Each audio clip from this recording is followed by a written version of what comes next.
Hi everyone, welcome to this inspiring space. My name is Maya. Healing happens on your own. The journey of healing includes other people helping you out. Some people are meant to hold your hand for a little while, and others are meant to watch over you. My first request and even scream for help happened when I was in ceremony in the Amazon during my first visit. And after that retreat, I realized that I never asked for help before.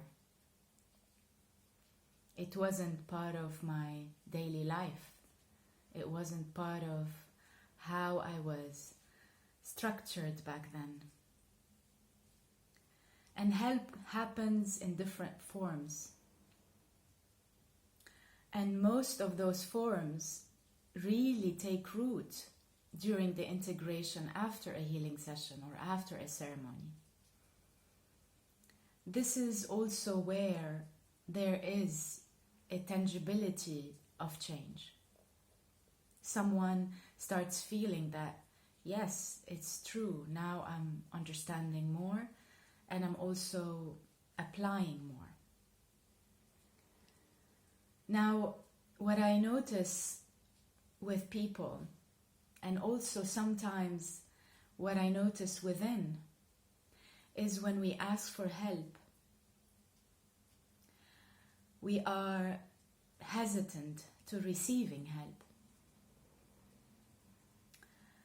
When you ask for help from guiding spirits, a specific helping spirit, the divine, God, Mother Earth, and you're not opening up to receiving the guidance that is coming through, that is usually very subtle, sometimes very blunt, but usually very subtle,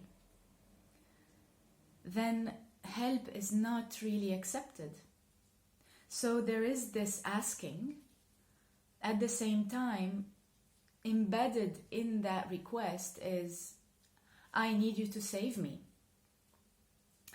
And no one really can save us. This whole narrative around the archetypes that have been recited to us over years, including God, the Savior, if we're not opening up to receiving the help, to doing our part, that's what I mean by receiving, to doing our part, then there's no saving.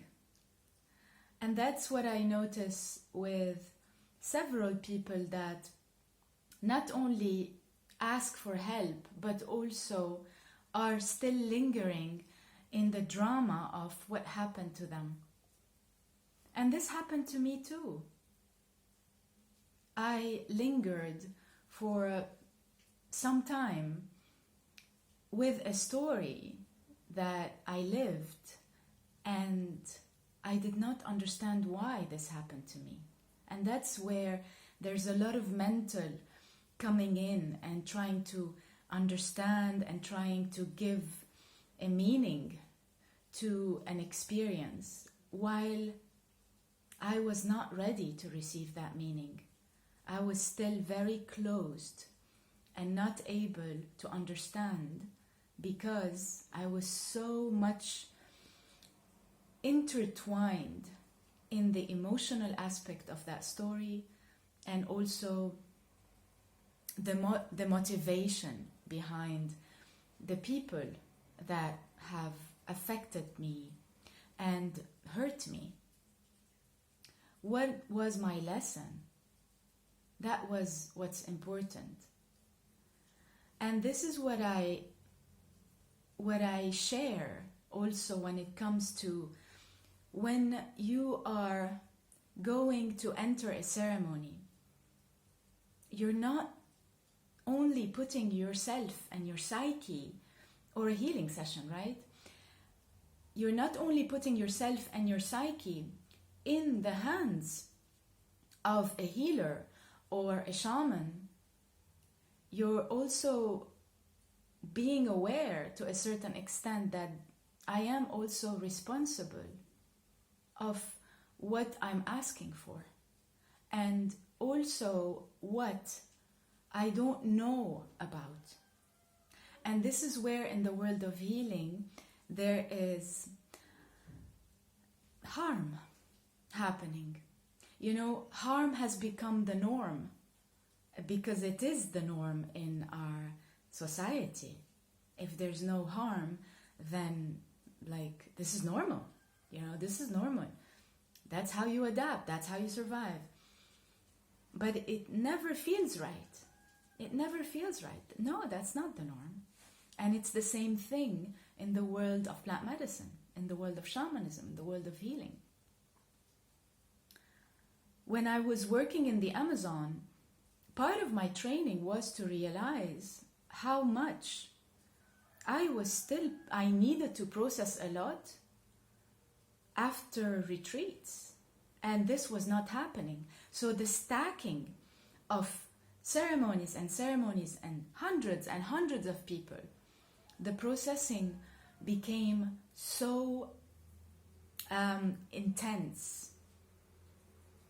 And the integration became like a pressure cooker where everything was snapping inside of me. When it comes to feeling fragmented and all over the place and not understanding anything. So my sharing today is really about when you need help, ask for it. And also be open to receiving it. And if it does not feel right for you, because there is a part in you, an inner wisdom, that is also echoing back to what is being given or what is being shared, really, then question that, filter it, you know. Discernment is really, really important in the world of healing. If a space is not clear, then there's something that is missing. Medicine is clarity, at least to me. It is also truth, but the truth for everyone is different. And everyone's journey is different. What I really mean by this is everyone's psyche is different. So the healing journey of each person is really, really different. We find commonalities, yes, but you heal on your own. This is where also people surrounding you, people that know what you're going through, people probably who have been there, can, you know, light a candle. You know, one of the beautiful things that I share with others when it comes to them knowing that a relative or a family member is going through a lot and they don't know how to help is light a candle for them and just raise a prayer, opening up that space for light to reach them. You're not basically controlling anything here. You're just bringing light in your space, and through that setting an intention to bring light in theirs. Now it is their responsibility to see that light. Change happens with ourselves. As we know, be the change. We can't change others. And this is where in helping, we are helping in the best way when we are only being with the person and listening to them. And there's so much of that needed. Now when the other person is wanting us to basically go down to where they are at, this is where there's discernment.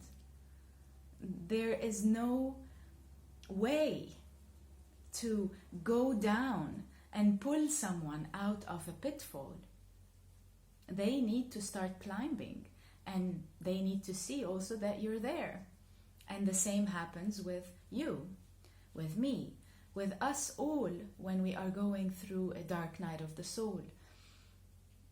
And that journey of being alone is where one steps out of it and realizes more of who they are. And that's truly the magic. That's truly, truly the magic. So I hope this inspires you. Thank you for subscribing. Thank you for liking, commenting, maybe sharing it with someone that needs to hear this today. I send you much love and many blessings, and have a beautiful, beautiful day.